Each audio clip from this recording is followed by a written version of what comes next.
In this video, I'll show you a completely free-to-play team to score high against Atavaka. So I actually already made a video for this guild boss already, but it's a different one.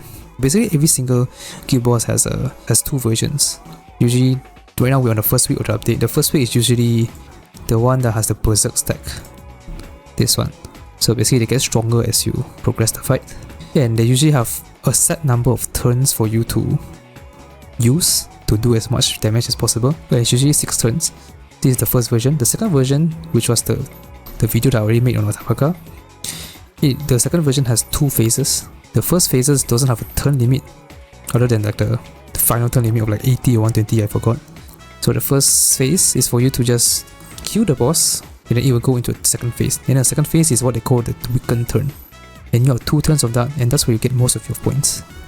Which is why I had to make this guide also, which is why you also cannot completely copy paste from my previous guide because it doesn't work as it's a different version. So enough about that, let's talk about the boss himself. So like I said, the berserk stack, and then resonance. This stage is for Yui. I will make a guide on Yui for this one also, as well as a guide for Makoto, so feel free to subscribe if you wanna see that. And then of course the crit damage for Yui also, and then this one, again, they pretty much have similar effects across like multiple guild bosses. But as for the boss himself, he does have a gimmick, and that gimmick is the mark gimmick. So every time you attack this boss with an element, they will get the mark of that element. So if you attack with fire, they will get a fire element. For this team, I'll be using FLEURET, so it will be a wind element. And when you hit 3 marks of that same attribute, so if you hit 3 wind marks, the boss will summon a Rakshasa. And it can summon a maximum and a total of 2 Rakshasas. And if you kill the Rakshasa, it will give you a damage buff, a 15% damage buff to the attribute that caused the boss to summon that Rakshasa. So that means basically, if I kill the Rakshasa, I get a wind buff. That's pretty much it. Quite simple to understand. As for the team, again, FLEURET. I think I use him way too much this past couple weeks. But anyways, FLEURET is pretty good. If you really don't have a single target damage dealer, you can build FLEURET like me, because I don't have any single target damage dealer. The skill, you will be pretty much spamming skill 3. Just make sure you have somebody that can inflict the wind sweep. And then revelation cards. I actually had to steal the revelation card from Joker because Joker's one is pretty solid. So my FLEURET is decently built here. It will do quite a good amount of damage. It's 4-star weapon for more damage and attack. And then just the stat screen. Make sure he's the slowest thing on your team. And then the teammate, we have Morgana. Okay, if only I can find the red. There we go. So Morgana will be inflicting wind sweep and help us heal a bit. I'll be spamming skill 1 a lot of the time, which is a little bit of a risky move because in order for him to heal, you actually need this thing called a chivalry stack.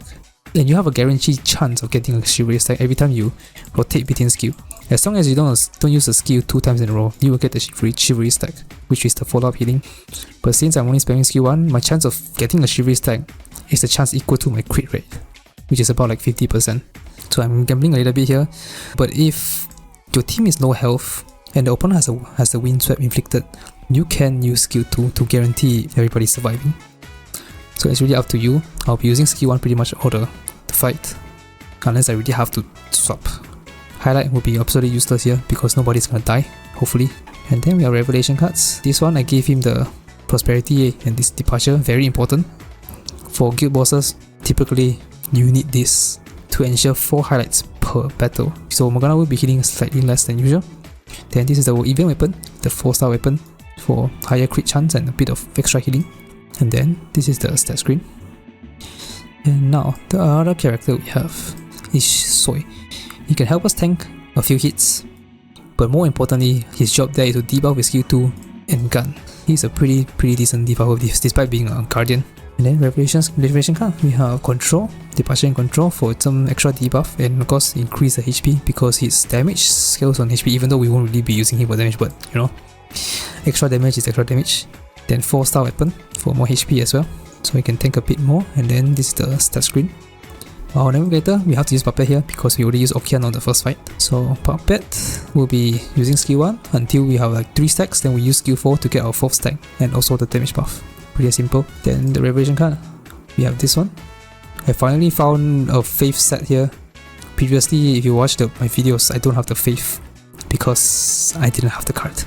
Now I do, so she will be better now, thankfully. More tank and more shield. Then we have 4-star weapon for again more tank and shield. And then we have the stat screen here. So Wonder's persona, the first one we have Kalmakuten. Usually you want to put him as the first one to activate his passive for some damage buff.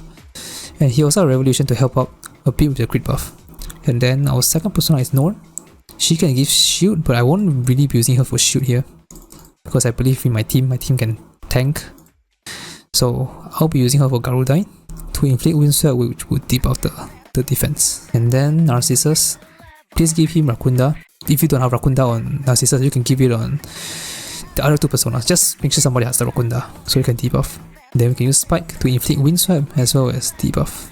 If you guys have been watching my guild boss guides, I use almost this team every time for the free-to-play guide because it's just pretty solid.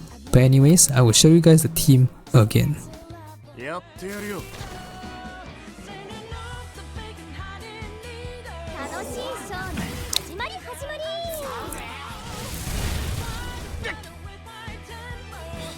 Okay, so on the first turn, he will use Garula. You have to wait inflict wind sweep here. Okay, it did. Good. If you don't, just restart.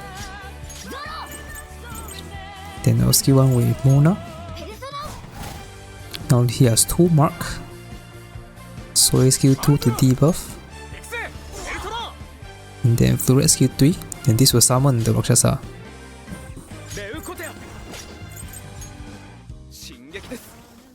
So the somewhat annoying thing is that the Rakshasa will be moving before FLEURET. You can see here. Moves before FLEURET. So I kind of messed up the move queue a little bit.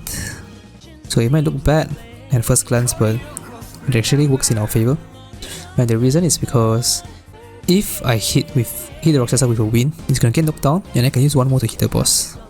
And then on Rakshasa's turn, it will wake up again. And then the next turn is FLEURET, and FLEURET can hopefully kill the Rakshasa and then trigger another 1 more.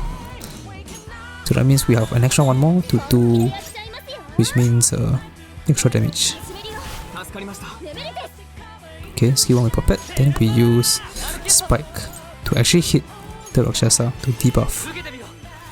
Because we want to try to kill it on the first turn. Then I'll actually hit the boss to give it the first mark. And then highlight, hit the boss again, and that's the second mark. So the thing is that hitting the Rakshasa doesn't actually give you points.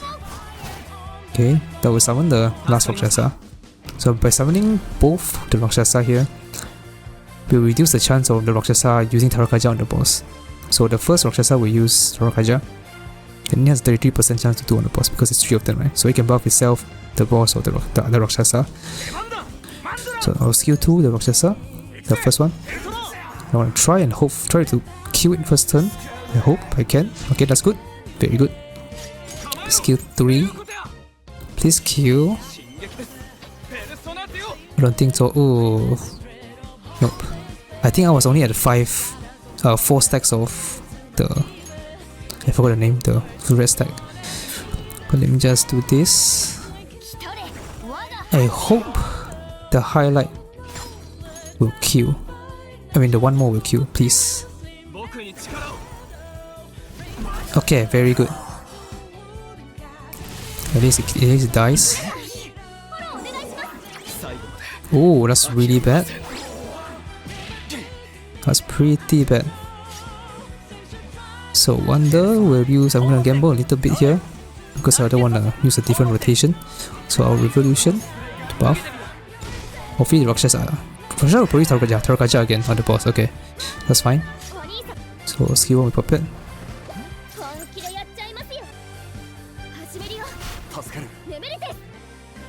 Then Morgana will use skill 1 on this Rakshasa. Hopefully the wind sweep. Okay, good. So that FLEURET can kill it again. Okay. Then I'll actually damage the Rakshasa again. I want to make sure I kill it this turn. Okay, pretty sure it dies now. And then now, the highlight, I'll use Wonder's highlight, increase the damage.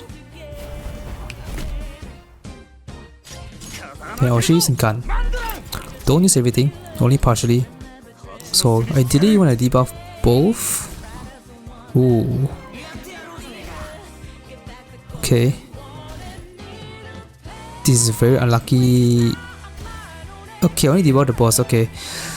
I have to stop here because I'll debuff again.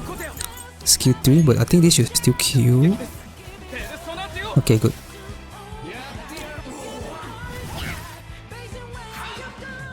Okay. Okay, at this point in the fight, you are exactly halfway through. So 3 turns are already passed and you have 3 turns left. So at this point, ideally you want both Rakshasa to be dead. So that on these last 3 turns, you will debuff and buff as much damage as possible to get as much points as possible. So Arakunda here.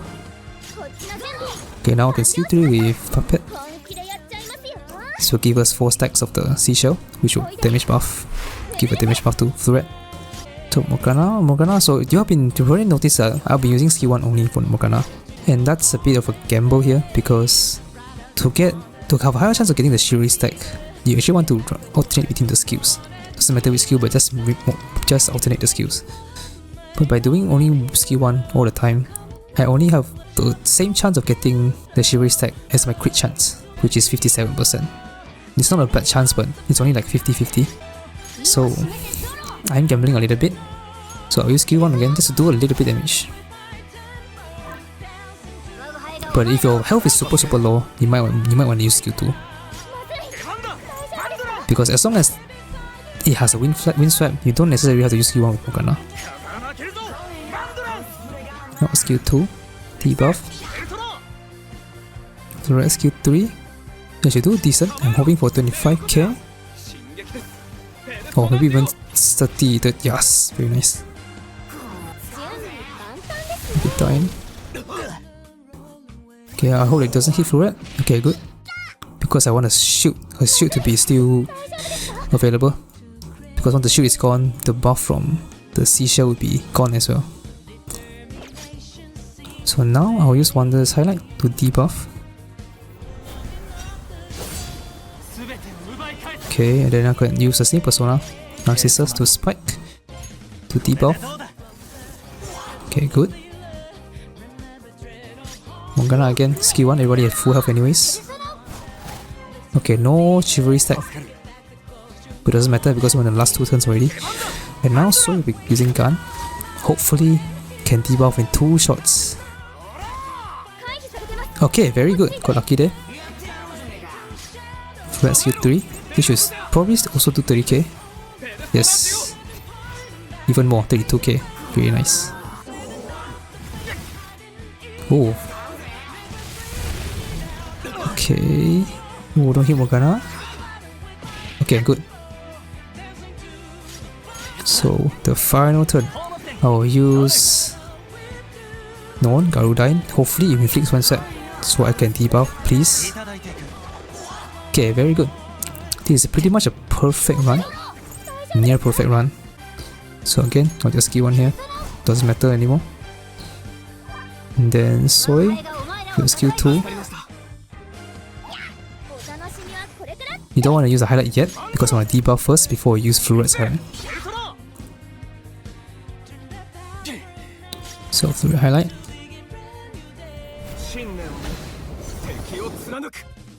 $21k, decent.